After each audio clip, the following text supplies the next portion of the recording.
So we've just got back from Cage Warriors Fight Night 5 here in Amman, Jordan, and wow, what a show we had. The crowd were absolutely insane, and the fighters lived up to everything we expected. They put on a great performance, top to bottom. The entire card matched up exactly how we'd hoped, and just some great fights all round. So first up, James Brum taking on Thomas Back. It was the swing bout, so it got moved to the televised card, which was a nice extra treat for everyone to see. James Brum, he's coming off a really dominating performance of Leandro Gontijo.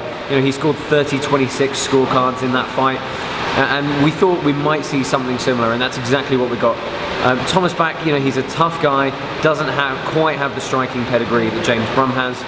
And James Brum was able to do exactly what he did to Gontijo, come out, burn him with pace, and just outwork his opponent.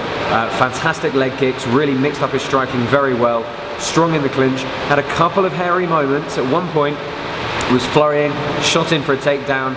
You know, Back has a very, very good guillotine, several wins by it, managed to snap it on tight, and you know, I spoke to James Brum about half an hour ago when we got back to the hotel, and he just said, you know, it was tight, I was close to going out, but you're not going to get me that easily. And you know, it's another really good solid win for him, another 30-26 and 30-25 scorecard, so he can't be unhappy with that. You know, it's really going well for the Gym 01 man at the moment.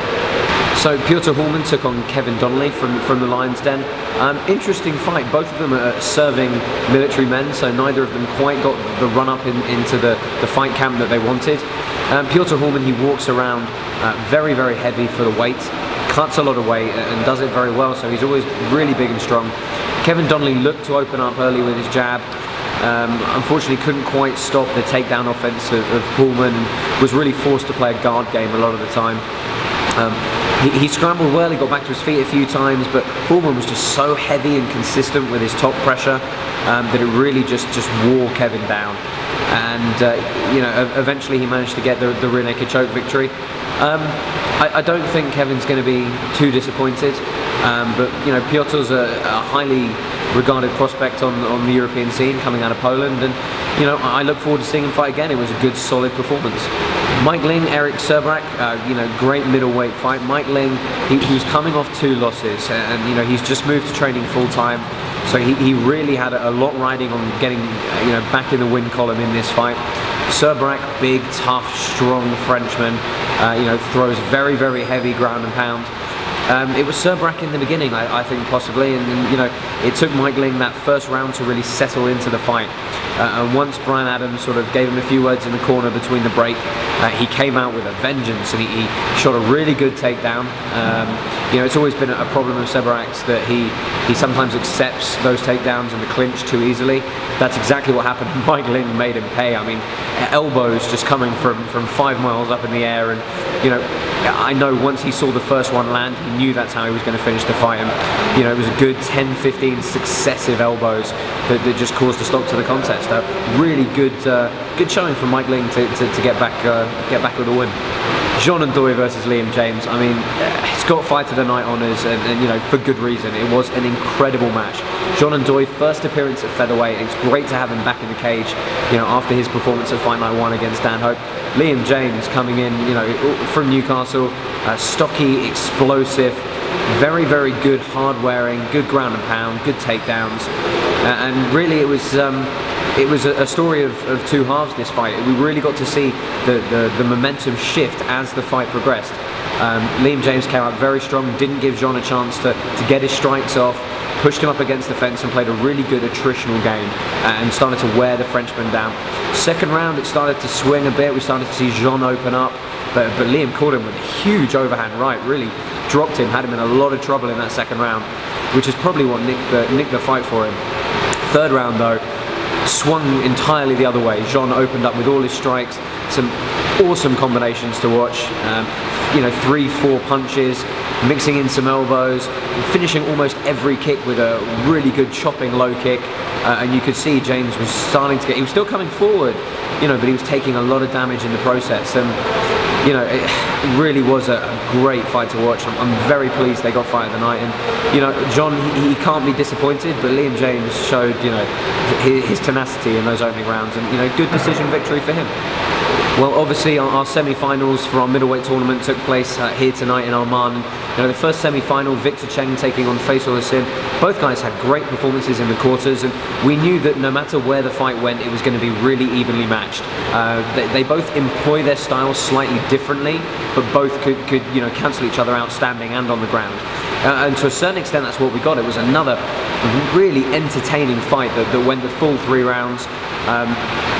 Chen, he dominated once he got those takedowns, and once he managed to put Hussein on his back, he was able to use really good top control, good passing jiu-jitsu, really nice half guard work as well from Chen, and he showed why he really is I think the favourite to take this tournament.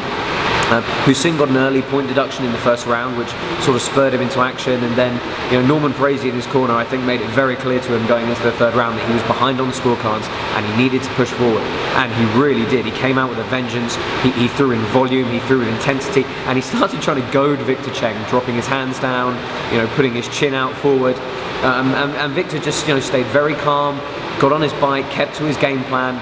But Hussein made him work for it, and you saw Vic, collapse to his knees in his corner at the end. He gave everything in that fight, and it's going to be really good to see him fight for that belt come July 21st. John Phillips, Pavel Kush, our second semi-final. A very different fight, but one that I was really looking forward to. It's a really clear striker versus grappler matchup. John Phillips, he's huge at that weight. And just the idea of him hitting you with his hands is a scary prospect. The guy has thunderous power. But the catch is, if you can shut him down before he can start getting his strikes off and before he can establish his range, you can cause him some problems. And that really was, the only thing Pavel Kush was going to be able to do to him. Pavel Kush, a submission specialist, all wins by submission, 3 heel hooks on his record, as you'd expect from a Sambo world champion. And, he did exactly what I thought he'd do. He came out, he immediately looked for a takedown, really good outside single, and then didn't even waste any time sitting in Phillips' guard, dropped straight back for an Achilles lock, read the knee, transitioned really nicely to a heel hook, and took Phillips out in a matter of seconds. It's very good for Pavel Kush, who got a bye in the 1st round and obviously replacing the injured Chris Phillips. Really interesting fight now to see Victor Chen take on Pavel Kush in London. Vic is a purple belt in jiu-jitsu. They've got some really good leg lock guys up there in Sweden, and he's not going to fall down that easily for something like that. So if Kush wants to take this belt, he's really going to have to work for it. It's a great fight. But John Phillips, I know he's going to be disappointed. He'd really put a lot of effort into coming to Jordan, making weight very professionally, and wanting to put on a really good performance. And sometimes that's just the way it goes. You get caught. He got caught, and I'm sure he'll be back stronger. Main event was a very interesting fight, and perhaps a bit of an upset. I'm not going to lie, I thought Bobby Brent was probably going to take this one. DJ Linderman was coming in on very short notice, and Brent has been looking extremely impressive, and he's been very, very confident. But Linderman had a great game plan. He'd thrown out a bit of trash talk before to make Brent think that perhaps he might take it to the ground, but he stuck on the end of a jab, and he mixed that lead hand up really well. It started landing right from the off, just pushing forward, corkscrew jab straight through the middle of Brent's guard, and the damage was obvious. His nose started bleeding, and Brent's had some success himself, really good low kicks, threw a few more acrobatic kicks out there which didn't quite land, but didn't quite look the same Bobby Brents we saw in London. And very good game plan from Linderman. It was a solid 3-round decision win, and there was a bit of a scuffle with calling out Mike Hayes for his heavyweight title belt. Afterwards, that's very much a fight we could see happen. They've got some bad blood, having fought once before, and DJ Linderman actually, taking that fight. Mike Hayes, I know, wants to beat him up. There's no other way around it. And those two are definitely looking forward to get it on. I hope that's a fight Cage Warriors can put together, because it'd be a cracking main event for an upcoming card. So it's been another fantastic trip here to Jordan's capital, Amman, and next off we're heading over to Bahrain. It's another new country for us. We're really hoping to bring another very strong card and show the people of Bahrain what MMA is all about. Following that, we've got a hugely stacked card. I think just a week or so after in Dublin. That's one you're really not going to want to miss. So stay tuned to MMA Junkie for all the upcoming shows.